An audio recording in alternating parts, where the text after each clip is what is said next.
Olá pessoal, sejam bem-vindos a mais uma aula. Nesta aula de hoje nós iremos falar sobre a forma, a estrutura e os movimentos da Terra. Eu sou Josué Araújo e vamos começar.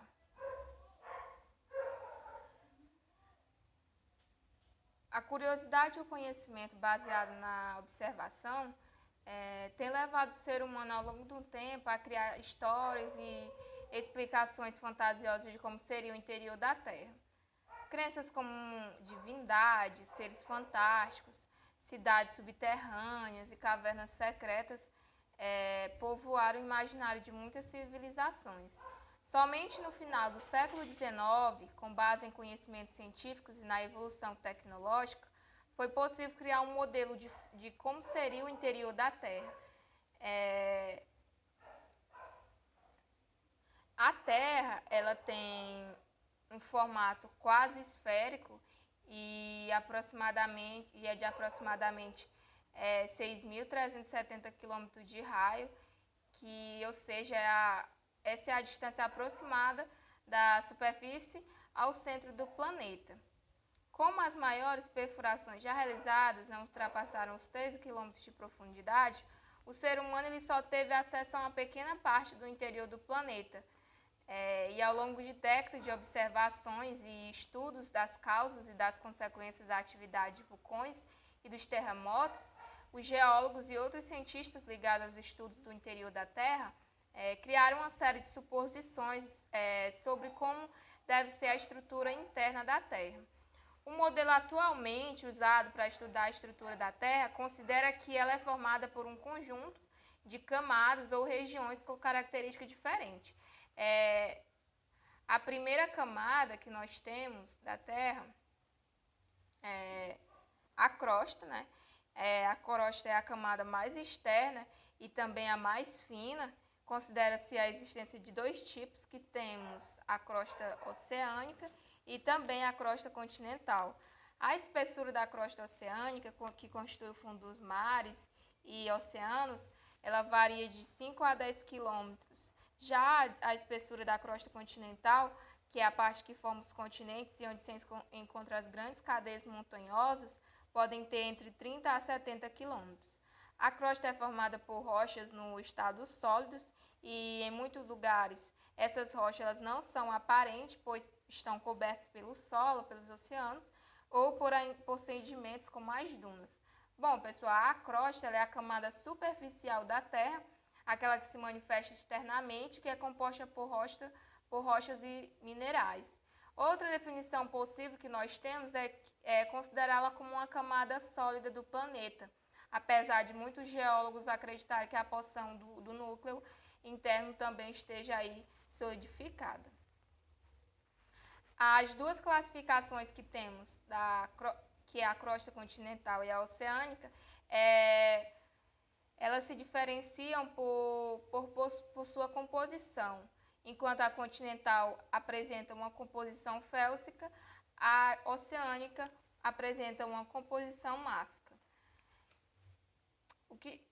A crosta, como eu já falei, é formada por rochas e minerais. O que diferencia esses dois termos é que as rochas são compostas por minerais ou agregados. Assim, enquanto os minerais são formados por um único composto químico e apresentam geralmente uma aparência mais homogênea, as rochas demonstram uma pluralidade maior, com uma aparência geralmente mais heterogênea. Além disso, é importante falar que a crosta ela não se estende de forma contínua, ou seja, sem interrupções ao longo do planeta. Ela é fragmentada em diferentes partes que estão sempre se movimentando, chocando-se e interagindo entre si, que são chamadas de placas tectônicas, que são responsáveis pelo deslocamento dos continentes, pela formação de montanhas e falhas, e além de ser um dos elementos responsáveis pelos terremotos aí. E eu trouxe a representação esquemática da estrutura da Terra. Nós temos na camada superficial a crosta, na camada mais interna o núcleo e na camada intermediária nós temos o manto.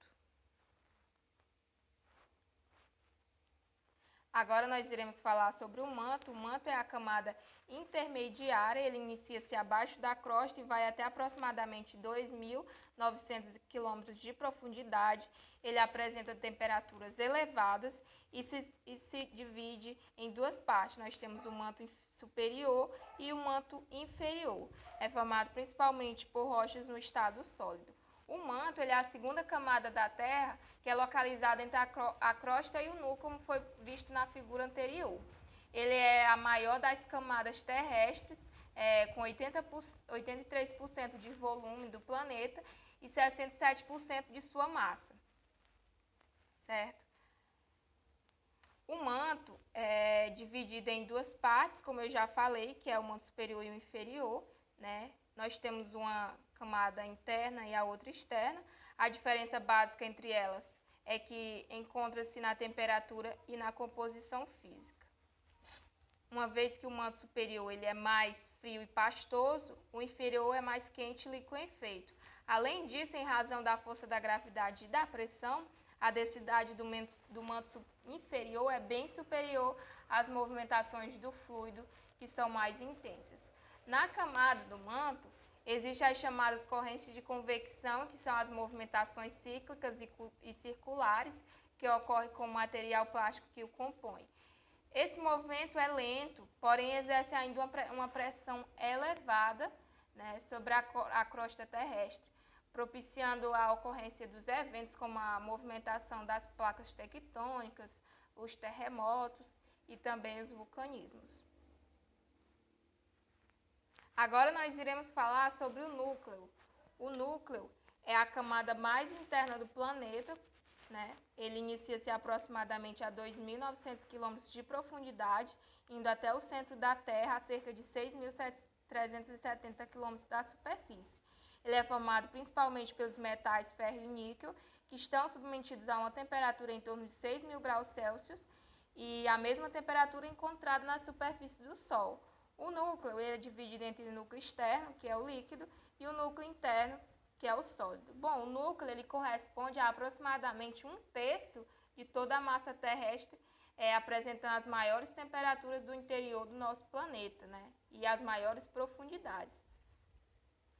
As suas camadas elas são divididas entre o núcleo externo, que é o líquido, que possui uma fluidez muito maior que a do manto, em razão das temperaturas que se aproximam dos 3.000 graus Celsius, e sua extensão aí vai de 2.900 km até os 5.150 km. O núcleo interno, ele apresenta uma temperatura igual ou ainda semelhante encontrada na superfície do Sol na ordem dos 5.000 graus Celsius. O fato desse núcleo ele ser sólido deve-se ao fato da pressão ser extremamente elevada, algo em torno de 3 milhões de vezes maior que a da pressão atmosférica no nível do mar. Então é por isso que forma-se uma liga metálica maciça de níquel e ferro, né?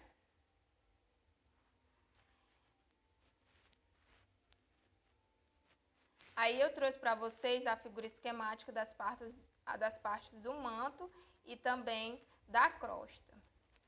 Pessoal, a compreensão do núcleo terrestre ela é muito importante porque nela apresenta, por exemplo, as influências diretas no magnetismo terrestre, em razão de suas temperaturas interferirem aí na composição estrutural do planeta e pela forma com que essa estrutura, direta ou indiretamente, intervém na dinâmica do relevo.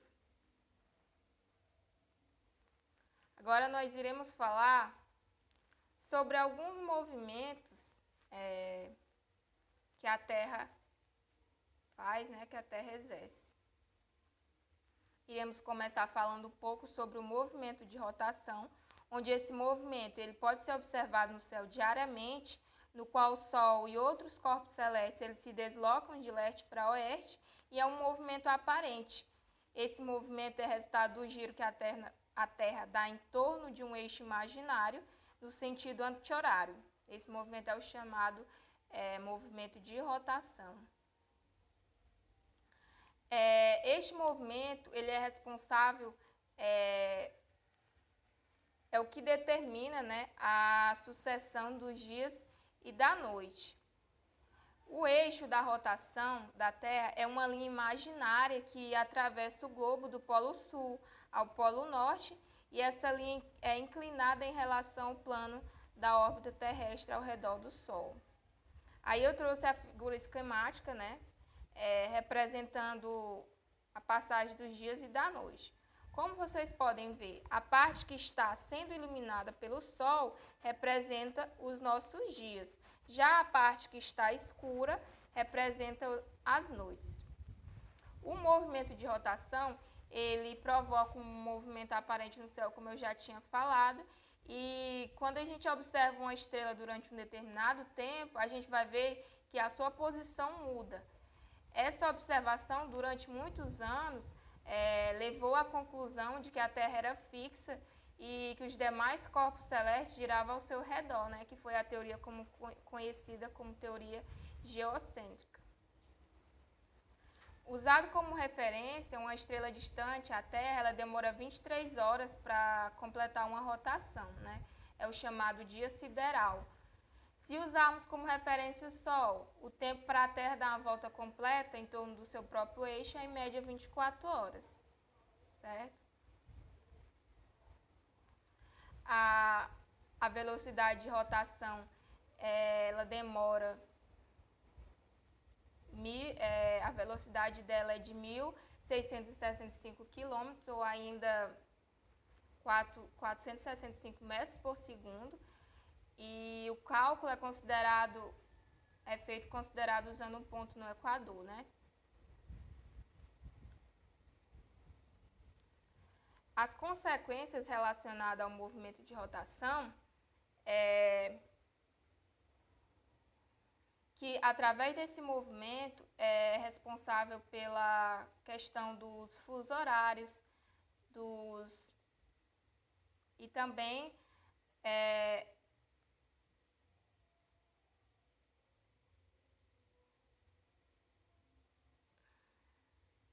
questão dos fusos horários e do meridiano em relação ao meridiano de Greenwich. Espera, pessoal.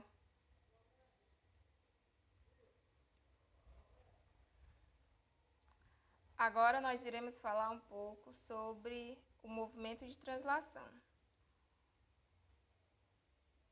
O movimento de translação, há um deslocamento em torno do Sol, certo? Que recebe o nome de translação. Ele dura aproximadamente 365 dias e 6 horas.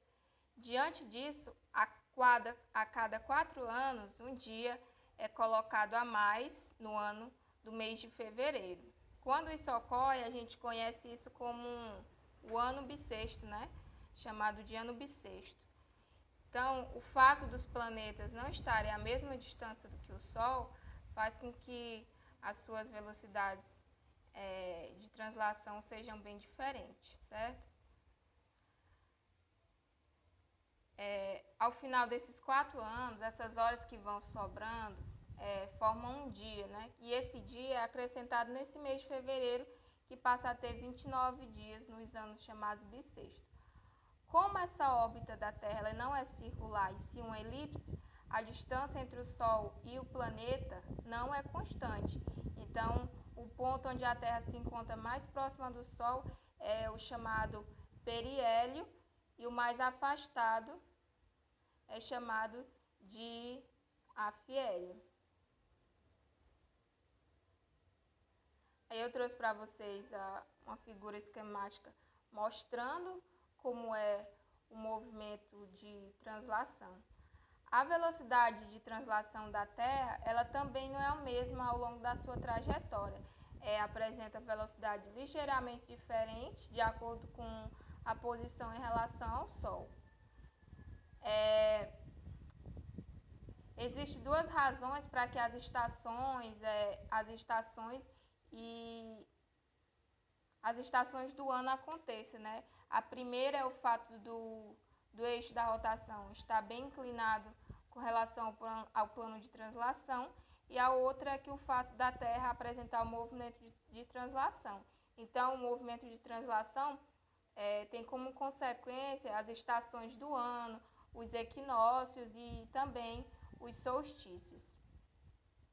Então, o movimento de translação é responsável pela questão das estações do ano.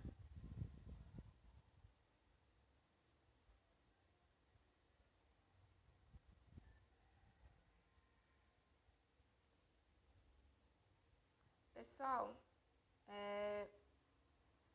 chegamos mais um fim de aula. Eu espero que todos tenham compreendido o conteúdo.